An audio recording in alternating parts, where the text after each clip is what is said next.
One of the statements going to come out right away. What shall we say to these things? See if you can remember that. What can we say to these things? Anyone curious here to want to know what are these things? But he starts off in Romans 8:31 by saying these very things. What then shall we say to these things? And it really provokes us to answer the question and to also get to this idea of what things he is talking about. I have sheets that you can follow if you wish. They're written in a text with some notes. Obviously, the Word of God is on these sheets in part, the text we're going to do, and then also um, your Bibles. What a wonderful time. But I have designed this so that you would have some information along the way that we want. Here's my idea. When we suffer with our flesh, warring against the spirit, remember the love of God and that glorification, our glorification, is coming. Now, what are these things that we're talking about here? And I'd like to do that. Well, remember with me in Romans 5, he says there, he talks about this idea of suffering. And then in 6, he tells us not to yield to the flesh. And then in 7, we have this wonderful, of Romans 7, we have this wonderful thing going on where Paul is saying, after saying that we are victorious and we don't have to yield to the flesh anymore, he basically says, but when I know to do good, what do I find evil in me? I find evil in me. And when I'm struggling with this, and then he says, I can't, the things that I want to do, I I don't do. And so all along, since chapter 5, we've been struggling with this idea of this war going on of the flesh. Indeed, in there is the mind. It tells us exactly what the battle that we find.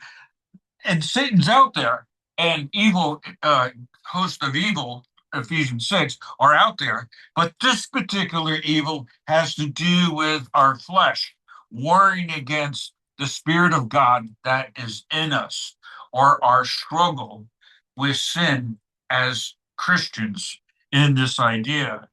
And so we have this idea. Our present sufferings, he's going to say in the text that I have here in Romans 8:16, our present sufferings are not worthy to be compared with glorification. Some would like to tell you that victory means that this battle is over. We're never going to have any more problems. Boy, it didn't. I honestly find that the more I learn about God and the more I dedicate myself to God, the more battles I have. I don't seem to have an end in this world. So, in other words, it doesn't seem to me that in my mind, in my practical life, I dedicate myself, I renew myself, I renew my mind, I think more, and then something new pops up. Another war appears. I have my own steady problems of wars of my flesh. It seems like I have a unique way of sinning, and I believe that's true of everyone. There's a weakness that we have, and Paul calls it weakness. There's a part that we have to do, but there is also another thing inside of us. We've said that if there is no struggle, then Paul and others would say there is no salvation. But in light of that, I want to present another side to this idea is there is glorification. I think this all settles down on that glorification, not God's glorification. We want to glory in God. But there's also a glorification of us. And later on, we're going to explain what that means, or you can do a cheat sheet and look at the green on my paper. And there is no cheat sheet here, but I'm just saying glorification is the end. Glorification is when this war that I have with my flesh and the spirit is now over. Notice with me, I have put down on my sheet, our present sufferings are not worthy to be compared to our glorification. This is the coming in context of what we're going to do in 831. This is what we're seeing Paul beginning to struggle with. And he says this, for the Spirit himself is testifying with our spirit that we are the children of God. I know I'm a son of God. I know I believe. I know I have trusted God. But still there is this war inside of me. And if the children heirs, also heirs of God, and fellow heirs with Christ, if indeed we suffer with him, so that we may also be glorified with him. You see that? Well, what is the suffering? In particular, the suffering has been the individual war of our flesh against the spirit. That's the narrow. We're going to come in on a very narrow space. We're coming in narrow. It's going to have well defined what it is, the war of the mind and our flesh, and the struggle that Paul and all of us have with the flesh. And it's going to just broaden out at the end and get to what I'm going to call a crescendo. It's going to be, when they come at the end, and then there's you never hear of it. It just goes way out there, and it really blows out, and it really should, and it really is, and it's wonderful. It's a great feeling. I often have to preach on sin. You know what I mean? Why are we a sinner? You know, um, so am I. Today we get to preach on the love of God. Today we get to sing about the love. I don't. That's in the text. It's what it's going to talk about. But there is a suffering. There is an agony that goes on, and sometimes I've found that Christians are really uncomfortable to say that they're in an agony, that the flesh is not. I'm in this struggle. Why am I always struggling? And when I'm trying to do good, what happens? Bam! And up comes the flesh, and I say or do something. I ruin the good that I have already done. And there's no escaping it. And now how do I get out of it? Well, there is ways, of course, in Christ. But here, that is the struggle that comes in here, that with him, because in him, we're going to suffer with him. He suffered without sin. We suffer often with sin, and we have to confess it, get it right. But there's a end mark. There's a goal that we have to keep in mind. And it's often not within our culture to have goals. We want immediate, microwave Christianity. It's just going to boom, we're going to put it in, put the button. I love to cook that way. Just, and I'm done. Thankful my wife does not do it that way. Even when I know how to cook, I still don't cook the right way. Is that true, family? Is that right? It's true. I do it. That's me. But, I'd almost rather go to Burger King, not McDonald's, Burger King. Get that right. All right. But know with me, though, that this now is really good. It's really good for you to understand that it's narrow coming in and then it explodes. It really is very important because it's it's leaving us with this immense nature of the love of God. Note with me, while we're still on this present suffering, and not worthy to be compared. And really, what he's saying is look at this present suffering. Take a good look at your suffering right now. Just put it in your hand and take a look at it. Take a look at all the things that's going wrong in your life right now. All right. That's what he wants you to do. Now, on the other hand, put this one aside so you can't see it. Now I want you to put the glorification of God and what he's going to do in your life over here. And then bring them together, and what are you going to do? Which one do I really want to do right now? Am I working towards this glorification? And that's really what it's saying. I'm working towards the glorification. Paul says in his own mind in 8:18, he says, I consider the suffering of this present time. What is your suffering at this present time? You see, this Paul is saying. Remember, Paul is being very personal through 7, and he's really identifying with you and I, what's going on. I I I consider, I logically put in my mind, I'm thinking it through, that the suffering of this present time are not worthy so that this is not worthy, and that's what really you should do. Not worthy to be compared with the glory that's going to come for us. And that really is hope. My hand still hurts. I'm doing good, and then all of a sudden streaks of pain start going through my hand. I'm a little bit of a wimp. I'm sorry.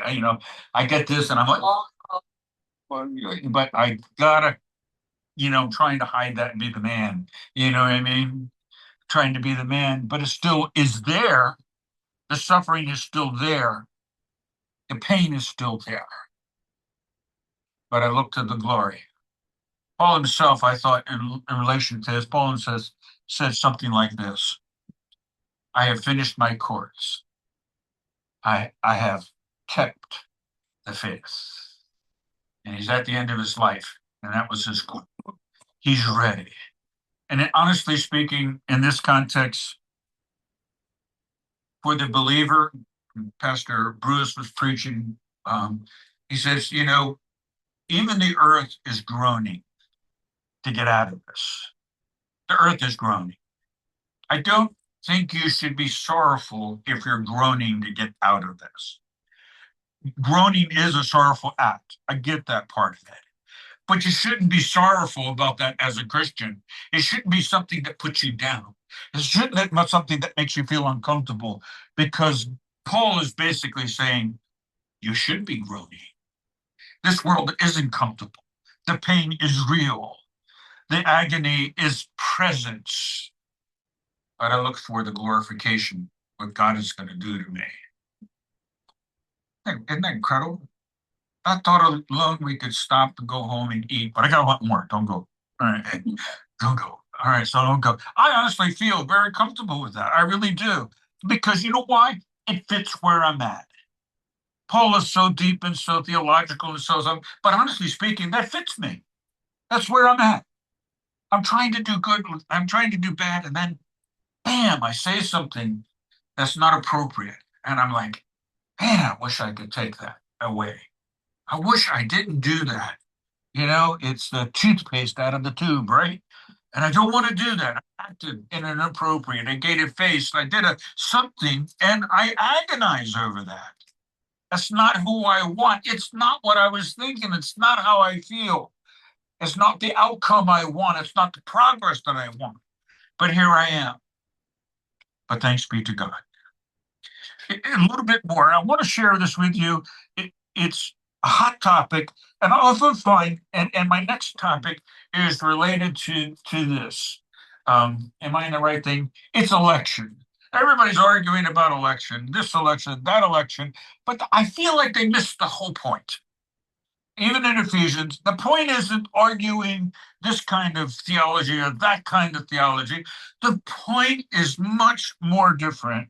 I'm going to suggest to you the election is the greatest form of God's love. That's my personal opinion.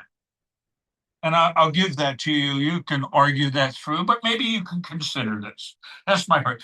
Election is even better than this.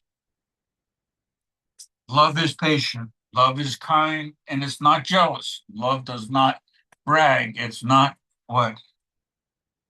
Now look at the rest of that list. How many people have broken that list? How many people? Where does that leave you? Now, where does that leave you? I think that list is a good list. I not want to take it away. But the love of God is much better. Love, electing, God choosing us, placing us in a position is so much more wonderful. And I think that's the whole point here. When you say to me, when I ask this question, what then shall we say to these things? The things he's talking about is what he's going to go on and deal with on this. You didn't receive this, but in a way you did. I have that in my notes here, Romans 8:28. You'll note with me what God says this. He says, we know that God, all things work together for good. Well, what are the all things? Your suffering and his future glorification. That's what it is. What are the all things? The fact that we are suffering in the flesh and that we agonize over the things we think, the things we see and wrong, and the things that are action and our truth about knowing God. That's a way of suffering. That is the point here. It says, now look, and it has two conditions on it to those who love God. You know, so do you love God? That's a good question, right? I mean, are you passionate about God? Are you really willing to say, God first in my life and go forward? There's a lot of things that we sang, that here love God. And the second thing is to those who are called according to his purpose. Now, here's where I want to take a moment or two, maybe 5 minutes on, if I can possibly get there. And in my text is because this is the answer to Romans 8:31. This section is the answer. So what is it? For those who are called. Now, when someone is called, it is simply a word used 3 times in this context. It just means to invite. I'm calling you to supper. I'm inviting you to supper. That's what it means. But in this context, in these verbs, it is connected with a lot of other words, like the word purpose. The word purpose is God's plan uh, in advance. So, in other words, when you're called to God's purpose in advance, that changes the nuance of the word called. Does knowing that there is no hope make you stronger? Or knowing that there is hope make you stronger to endure? Knowing that there is a clear, escapable path before you help you endure the pain that is you go forward. Which one is it? You see, because oftentimes I feel spiritually speaking, we don't really think of it that way. So if we have cancer or something, I despise cancer. I despise. I'm not a happy person. I realize how hard that has hit people. It's not a fun thing. And I have a friend that has had it, and it's really different. But he has Christ and he has hope. He has Christ and he has hope. I don't personally have that. But you see, the point is that when I know there's an end product, I'm deeply encouraged. When I know there's an end, and my friends, there is an end to the struggle that we have in this world. There is an end, and we can look to that end. For those who are called according to his plan, his design, and he then begins to, you see this little loop I put on my paper? It was a little bit of my own liberty here. And we could really go from the word foreknew all the way down to and slip, like you go around something and just slip right down there and end up on the green. That's a new color for me. I just wanted to make a different color. He also glorified. You see that? No, it's funny, we could just go from foreknew and just slip right over to glorified. But you wouldn't have the path. Do you understand? You wouldn't have the way that is. Interesting for some of my Greek guys here. This is all in aorist tense. So actually, all these things happened at the same time. It's just that it's no way to explain to a man that this has actually happened all at once, but there is a process. I mean, how do I say that? I don't know how to tell you that. All right, so look at it. So the first thing is, and the word here is they said, he foreknew for who he foreknew. You see that? There's a great pattern going on there. He also predestined to be conformed to the image of his son so that he would be the firstborn among many brethren. So the word foreknown has this idea, and I put that over on the side, to have knowledge of beforehand or theologically determined the plan. The theological, when I use that term, that's my understanding of it. You're going to have to work that through in your own life. All right. So that's what I think it says. All right. So he foreknew, he also predestined. He knew that was where it was, but what did he do? He didn't just let it float out. His knowledge just flowed out there. He also marked it out, made it happen. And did he make happen? That you would be conformed to the image of Christ. And how does he do that? Through suffering, through the war of the flesh. I remember saying this to the guys, and I said, it ain't over yet. It ain't over. So some would like to say, whoops, hey, you have victory in Christ, and you can always like stand up and always be happy. I'm a happy Christian. I'm a happy Christian. I'm never sad. You're a liar. You're not the That's just not the way it happens because suffering is hard. You can have joy in Christ even through suffering. Don't misunderstand me. But the truth is there's a war. And that war is our flesh, our weakness. When our mind thinks the wrong way, when our tongue slips out the wrong way, there's a war going on. But even in that, God has still chosen us. And it doesn't matter. It's his purpose. Here's one of the reasons why I think this is such a great love. You'll note with me on my paper all the he's down it. There's a bunch of he's on the side of the paper where that loop is. Look at the he's. Who's involved in making this happen? Yes. He is. He's involved. Grammatical proof. It's right there. He's involved. He's doing that. He's going to make it happen, not me and you. I'm glad for that because all my suffering and everything that I do wrong, what sin would make you lose your salvation? Anybody know? Anyone. That's why he has to do it and not me. That's why such a great thing. It's right there. He predestined, he um he has, and then he picks it up again. Notice me in verse 30. And those whom he predestined, what did he do? He invited them. He called them. Like a little bit, in my opinion, he did more than call them, say, come on. He called them and drew them to himself, related to these other words. He called them, and those whom he called, he justified. Remember that, chapter 4? What kind of justification are we talking about? It's not right. It's not us making ourselves right. It's not us proving that we have kept the standard. It's imputed righteousness, which means he placed to us his righteousness, Christ's righteousness on us. Isn't that wonderful? So again, he did it, not me did it. All right. He justified, and those he justified, he also what? He glorified. That's my point. What then shall we say to these things? Can you remember how to say that? What then shall we say to these things? Kind of like, hopefully you can remember that. What then shall we say to these things? There's 4 things that I believe that we can remember that he said. What can we say to this glorification, this whole process of him foreknowing us, predestining us? He's going to call us, justify us, and then glorify us. What can we say to that?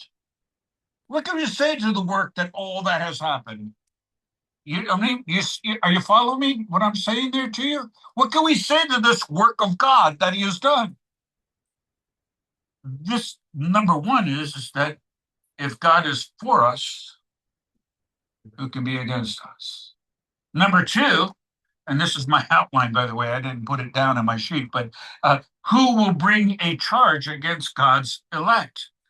Number 3, who is the one who condemns? Katakrino, or here brings down a judgment on you and me. Be careful not to judge someone who is God's saint, because which Christians and leaders and thoughts can do quite rapidly. We can bring judgment down on the weak. That's pretty dangerous stuff to do. Believe me, it's pretty dangerous. But now, number 4 is really what he wants to talk about. Number 4 is typical Pauline stuff, because he's going to spend a little bit of time on the first 3. But number 4, Miss Ann, is the crescendo. It's music terminology, right? It means that it builds low down here, and it's building up, and it's building up, and then guess what? What's going to separate us from the love of Christ? That's what it does. Tell me something. What will it be? And he goes through a long list of things. What can separate us from the love of Christ? So let's begin this journey here. When we suffer with the war of our flesh, warring against the spirit, remember that the love of God, and remember the love of God and the glorification is coming. Those are the things. If you could do that, it's on the paper at the top. If you want to do that, that's the main idea. That's the point, I believe, of our text. What then shall we say to these things? What shall we say to these things? Well, the first thing is, if God is for us, who can be against us? Say it with me, even if you have to read it. If God is for us, who can be against us? Now, you could read it this way: since God is for us, who can be against us? But the verbs here are not in the text, so it can't, the verb is what would determine the if or since. But either way, it's going to come up with the same information, the same truth. Is if God is for us, look, nobody is going to be against us. And these are logical statements now beginning to come, which wants you to think through the answer. And the answer is what's always going to answer going to be. Rhetorically, it's always no one. And he gives a reason why in this verse of why is God is for us. Surely. Now, in your text, the word surely might not be there, but that word popped right out at me in the Greek, and it said surely. I don't know why they didn't translate that. Don't ask me. I don't know. Here it did, but they didn't do that. Surely. How do you, when you use the word surely, how does it come out of you? Surely. Or what? Yes. Surely, um, that is coming here. He who did not spare his own son, but delivered him over for us all. You see that? Logically think that's true. If he didn't spare his own son, that's what you're supposed to do. Think for a moment. If he didn't spare his own son, but delivered him up for us all, he put him on the cross for us. How will he not also with him freely give us all things? I don't really mean that's a BMW. I really don't mean that's a mansion. We like to sing mansion. I don't believe it's that. I believe it is the freedom to serve, to love God, and to finally glorify us, bring us to that position. That's it. Pretty short, sweet, simple. It explains if God is for us, who can be against us? It explains it well. But I want you to remember that phrase because we forget as we go along. If I'm suffering, then I want you to remember. If you're hurting, if you're downhearted, depressed, discouraged, if God is for me, who can be against? You see what I mean? See how that works? It's easy. It's a theological truth. It's an absolute. The second thing that he talks about in here is that who will bring a charge against the elect? Boy, you rotten sinner. You did evil yesterday. So did I. Boy, compare myself with God. And that's why I think Romans 3:23 is in the book. We can get haughty and proud. I can get positional. But when I do so, I find that inside my soul, just like Paul, I find that I am not comparing myself to God. I'm comparing myself to someone else. You do that? Katakrim, no. For those that know, bring down a judgment. Bring down a judgment. That's what it means. All right. Who will bring down a judgment against God's elect? This is God's chosen, a very specific word, those who he chose. He chose you, and are you? And the answer to that is God. Is it going to be God, the one who made you right? The one who put you in a right position, declared you righteous for eternity? Is he the one, Romans chapter 4, is he the one that's going to, who imputed his Christ righteousness upon you? He placed it to your account. Is he the one that's going to bring down a judgment? There is no judgment. There's nothing left to judge. Isn't that great? There's hope. There's a future. Now on the other side, number 3, my point is, I get 3 of our, who is the one who will condemn you? Who is the one who condemn you? And here's the argument. I like the way I put it on my sheet because I can see it better. Can you see it? Christ, is it he? Is Christ gonna is Christ gonna condemn you? What are the 4 things that Christ did why he won't condemn you? He died. Yes, rather, he was risen. He sits at the right hand of God, and who also intercedes for you.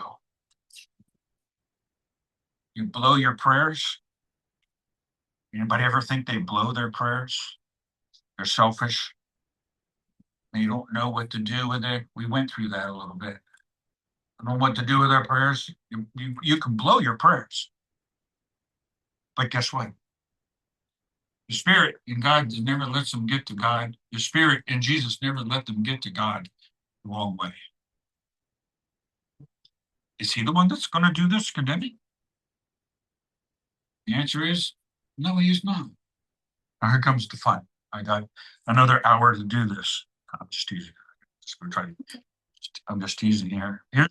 You could obviously just look at the paper and look at how much information he gives on this, right? He just pours himself into this. His mind now, I believe the mind of Paul right now is exploding.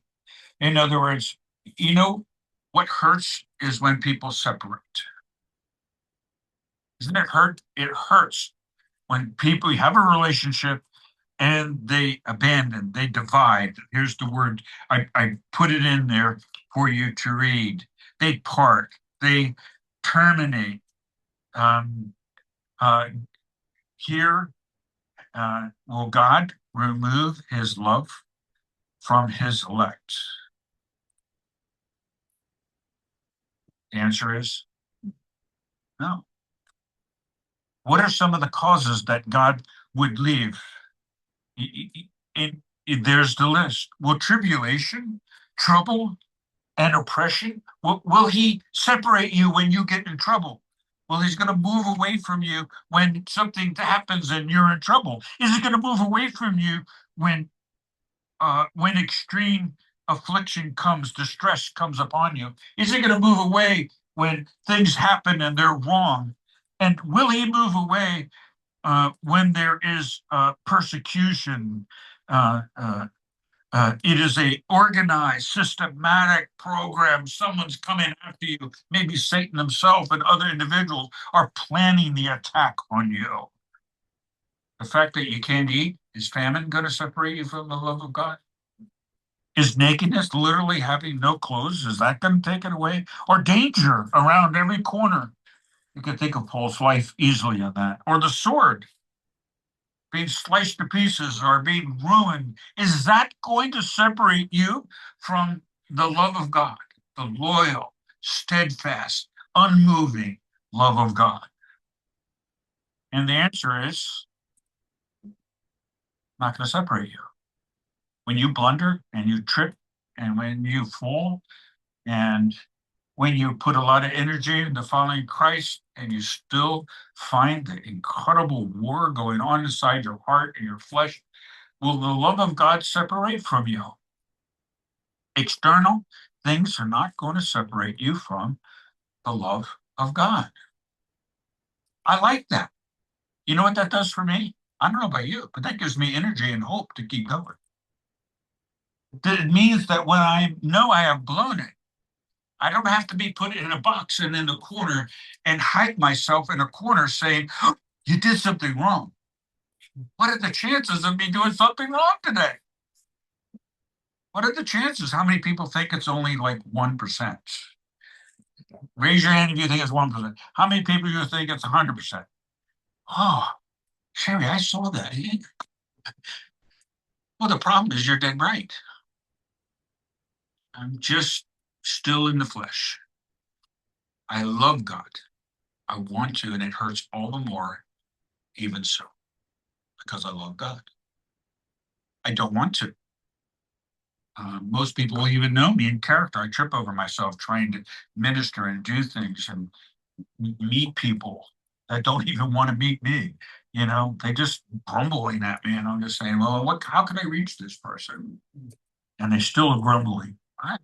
You know, Notice with me the quoting of Psalm 44:22. Here, the psalmist, and some of you know the psalm. There's just nothing's going right. My enemies are after me. All these problems are all around me. And you know what I mean? And I'm just in this situation where I'm constantly being annoyed and battled against. And it comes out in this quote. For your sake, for the Lord's sake, we are being put to death all day long. It'd be better if we died. You know what I mean? It'd be better not to have this. But now we're being what? We're perpetual living in a state that really fits this context. We were considered as sheep being slaughtered, not just slaughtered and done, but slaughtered and slaughtered. Keep moving. Read the psalm. It's really inspiring after you read it to understand the struggles and the agony. And this is where Paul inserts this to show you that the love of God is not going anywhere. A strong contrast in 37, he says, the strong contrast in all these things, we are overwhelmingly conquered through him who loved us. Note the repetitive phrase, the one at the beginning in 35. Notice this one here, it's in who loved us, and then at the end, it's going to be the love of God. You notice that is there, it's consistent, it's open, it's a diagram that Paul put together, it's very organized, he's thinking this through. And so Paul says to himself, and I hope that you're going to say this with me, I am convinced. Can you say those words with me? I am convinced. I am persuaded. I know this to be a truth. I am convinced. Isn't that great? Neither death, I'm not going to try to explain this way, neither death nor life. And I actually put in here at the top in 35, I said, not only who, but what. There's a lot of what's in there in this diagram, like peril, what is circumstances, but there's a lot of who's in there too. So the pronoun used there can be either way, who or what. But as I looked at this list, it's a who or what. There's a lot of who's and a lot of what's. Does that make any sense to you? It's the first time you've heard that one. But anyway, so not death, not life, not angels. There it is. Not principalities. Look at the broadness now. Look at the Christian. Look where he's going. He's just now opened this whole idea of the struggle of the flesh to a lot of other things that are applicable to our lives.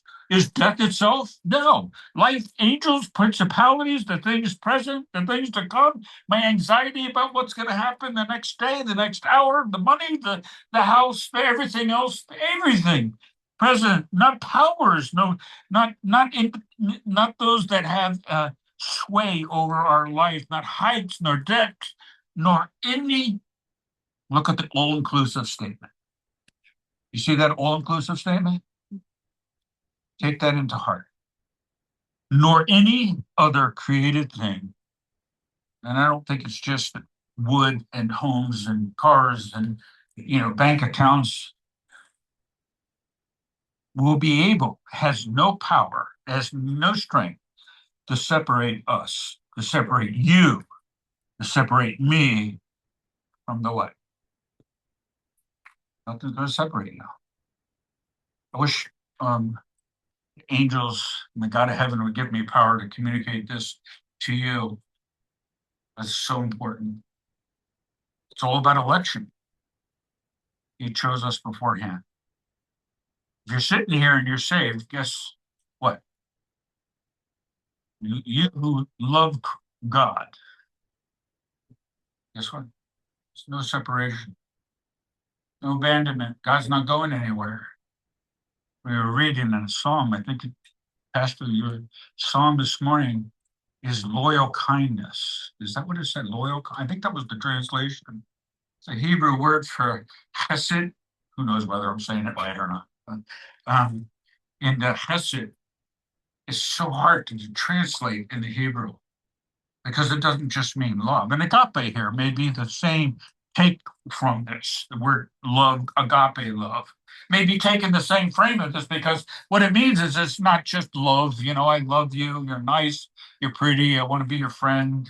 It's not that kind of love. Although that's good too. There's nothing wrong with that if done in the right way. This love is loyal. Hesed and agape are loyal love. They're not going anywhere. It's permanent. It's not going to be altering. It's not going to have conditions. The love of God isn't going to do that. Isn't that nice? I mean, come on, guys. The love of God, leave with that. The love of God. Notice how beautiful it is. I'm suffering. I'm in a war with the things that I do wrong, but look at the list. The list this expands it into a great list. I I wanted to I want to sing a song with you, and I want to make the application song. So if the musicians will come forward, and I'm going to